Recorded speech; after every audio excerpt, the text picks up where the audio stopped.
ఆయన ఎమ్మెల్యేగా ఉన్నప్పుడు ఆ నియోజకవర్గంలో ఆయన ఆడిందే ఆట పాడిందే పాట.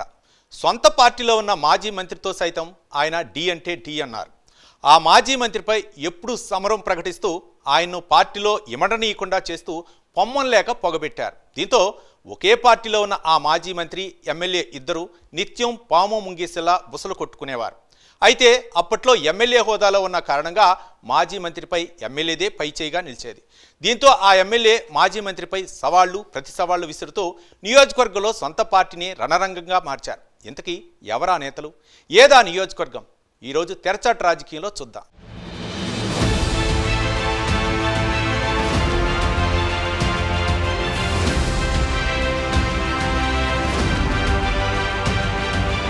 రెండు 2023 అసెంబ్లీ ఎన్నికలకు ముందు నాగర్ కర్నూల్ జిల్లాలోని కొల్లాపూర్ నియోజకవర్గంలో రాజకీయాలు రాష్ట్ర నలుమూలలా మారుమ్రోగే విధంగా కొనసాగాయి. ఇందుకు కారణం మాజీ మంత్రి జూపల్లి కృష్ణారావు, ఎమ్మెల్యే బీరం హర్షవర్ధన్ రెడ్డిల మధ్య కొనసాగిన వర్గపోరే కారణంగా చెప్పక తప్పదు.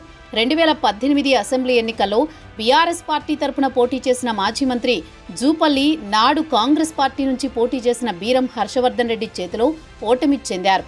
దీంతో కాంగ్రెస్ పార్టీ నుంచి గెలిచిన బీరం హర్షవర్ధన్ రెడ్డి అలాగే కాంగ్రెస్ పార్టీలో కొనసాగి ఉంటే ఎలాంటి వర్గపోరుకు అవకాశం లేకపోయేది. కానీ బీరం హర్షవర్ధన్ రెడ్డి అధికారంలో ఉన్న బీఆర్ఎస్లో చేరిపోయారు. ఇక నాటి నుంచి ఒకే పార్టీలో ఉన్న జూపల్లి కృష్ణారావు, బీరం హర్షవర్ధన్ రెడ్డిల మధ్య తీవ్రస్థాయిలో వర్గపోరు కొనసాగింది. ఈ వర్గపోరు దాదాపు 5 ఏళ్ల పాటు అంటే 2023 ఎన్నికల వరకు కొనసాగింది. 2023 ఎన్నికలకు కొన్ని నెలల ముందు జూపల్లి కృష్ణారావు కాంగ్రెస్ పార్టీలో చేరారు. దీంతో వీరి మధ్య ఉన్న వర్గపోరు కాస్త రాజకీయ రణరంగంగా మారిపోయింది.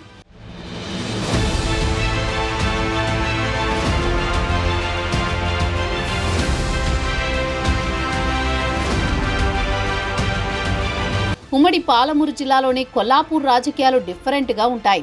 కొల్లాపూర్ నియోజకవర్గానికి 1952లో మొదటిసారిగా ఎన్నికలు జరిగాయి. అప్పటి నుండి ఎంతో మంది కొల్లాపూర్లో ఎమ్మెల్యేలుగా గెలిచినా అత్యధికంగా ఎమ్మెల్యేగా కొనసాగింది మాత్రం జూపల్లి కృష్ణారావే. 4 సార్లు కొల్లాపూర్ నియోజకవర్గంలో ఎమ్మెల్యేగా గెలిచిన జూపల్లి 20 సంవత్సరాల పాటు ఆ నియోజకవర్గంలో తిరుగులేని రాజకీయ నేతగా కొనసాగారు. 2 ప్రభుత్వాల్లోనూ ఆయన మంత్రిగా కొనసాగారు. ఇదే క్రమంలో 2012లో కాంగ్రెస్లో తాను మంత్రిగా కొనసాగారు. అదే రాజకీయ పరిణామాల వల్ల ఆయన తన మంత్రి పదవికి, ఎమ్మెల్యే పదవికి రాజీనామా చేసి టీఆర్ఎస్ పార్టీలో చేరారు. ఆ తర్వాత జరిగిన ఉప ఎన్నికల్లో బీఆర్ఎస్ తరపున పోటీ చేసి విజయం సాధించారు.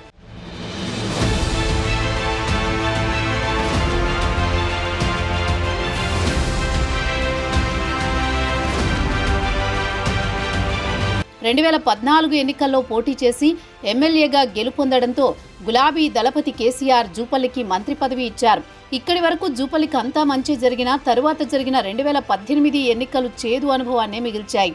2018లో మరోసారి బీఆర్ఎస్ నుంచి పోటీ చేసిన జూపల్లి కాంగ్రెస్ నుంచి పోటీ చేసిన బీరం హర్షవర్ధన్ రెడ్డి చేతిలో ఓటమి చవి చూడాల్సి వచ్చింది. దీంతో బీరం హర్షవర్ధన్ రెడ్డి కొల్లాపూర్లో 20 ఏళ్లుగా ఎదురులేకుండా ఉన్న జూపల్లి గెలుపుకు చెక్ పెట్టినట్లయింది. ఇదే కొల్లాపూర్లో రాజకీయాలు వేడెక్కేలా చేశాయి. ఈ ఇద్దరూ ఒకే పార్టీలో ఉండడంతో ప్రతి నిత్యం కొల్లాపూర్లో బీఆర్ఎస్లో రణరంగాన్ని తలపించే విధంగా గొడవలు జరిగేవి. తరచూ జూపల్లి బీరం వర్గీయుల మధ్య వర్గపోరుతో కార్యక్రమాలన్నీ హోరెత్తించే పరిస్థితులుండేవి.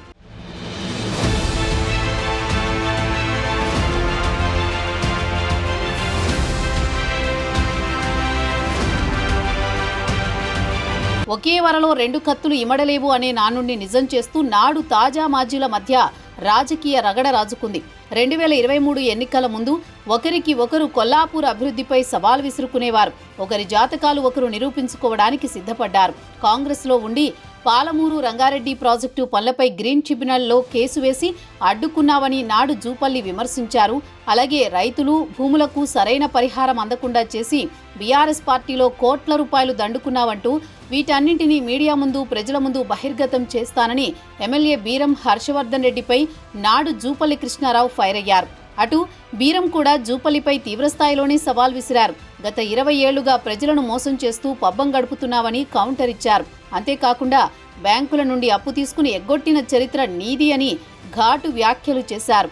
సొంత గన్మెన్ను కాల్చి చంపేస్తుంటే చూస్తూ ఊరుకున్నావని జూపల్లిపై ఆరోపణలు చేశారు బీరం. ఇలా ఈ ఇద్దరు నేతలు కొల్లాపూర్ కేంద్రంగా సవాళ్లు ప్రతి సవాళ్లు విసురుకోవడం అప్పట్లో హాట్ టాపిక్గా మారింది. అలాగే కొల్లాపూర్ చౌరస్తాలో చర్చకు పిలుపునివ్వడం, అందుకు సమయం కూడా కేటాయించడంతో రాష్ట్ర ప్రజల దృష్టి కొల్లాపూర్ వైపు పడింది. ఇక ఈ ఇద్దరు చర్చకు సిద్ధమైన రోజు అన్ని ప్రధాన ఛానళ్లు కొల్లాపూర్లో తిష్టవేసి ప్రసారం చేసి పరిస్థితి కొనసాగింది. దీంతో ఆ రోజు కొల్లాపూర్లో ఒక చిన్నపాటి యుద్ధ వాతావరణం నెలకొన్న పరిస్థితి ఏర్పడింది.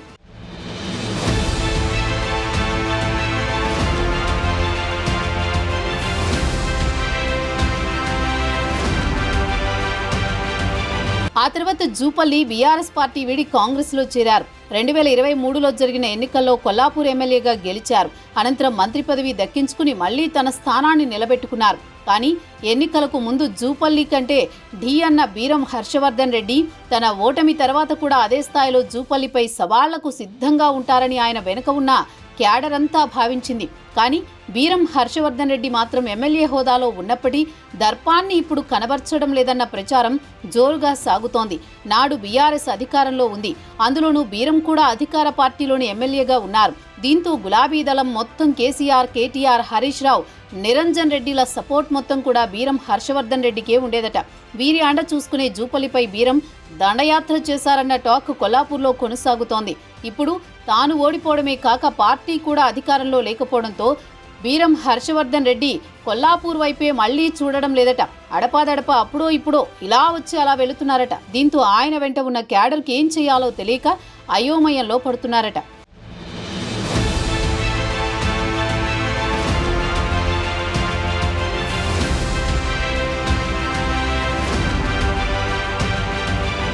నాడు ఎమ్మెల్యేగా ఉన్నప్పుడు మాజీ మంత్రి జూపల్లిపై పెద్ద ఎత్తున సవాళ్లు విసిరిన బీరం ఎన్నికల తర్వాత ఒక్కసారిగా సీన్ మొత్తం రివర్స్ అయింది. ఒక్క ఓటమితో మాజీ ఎమ్మెల్యేగా మారిపోయాక కొల్లాపూర్లో పడకేసిన అభివృద్ధిపై ఎలాంటి ప్రకటనలు చేయకపోవడం, ప్రతిపక్ష హోదా కనబర్చకపోవడం పట్ల కొల్లాపూర్లో బీఆర్ఎస్ కార్యకర్తలు తీవ్ర నిరాశ, నిస్పృహలు వ్యక్తం చేస్తున్నాయట. నాడు ఎమ్మెల్యేగా ఉన్నప్పుడు పులిలా గాండ్రించిన తమ నేత బీరం హర్షవర్ధన్ రెడ్డి ఇలా చల్లబడ్డంపై కారు పార్టీ కార్యకర్తలు తలో రీతిలో మాట్లాడుకుంటున్నారట. ఓడిన తర్వాత కొల్లాపూర్లో చాలా తక్కువ కనిపించడం, అభివృద్ధిపై మంత్రిని ప్రశ్నించడం లాంటివి చేయకపోవడం వల్ల పార్టీ కార్యకర్తలు తీవ్ర అసహనం వ్యక్తం చేస్తున్నారన్న టాక్ కొల్లాపూర్లో వినిపిస్తోంది.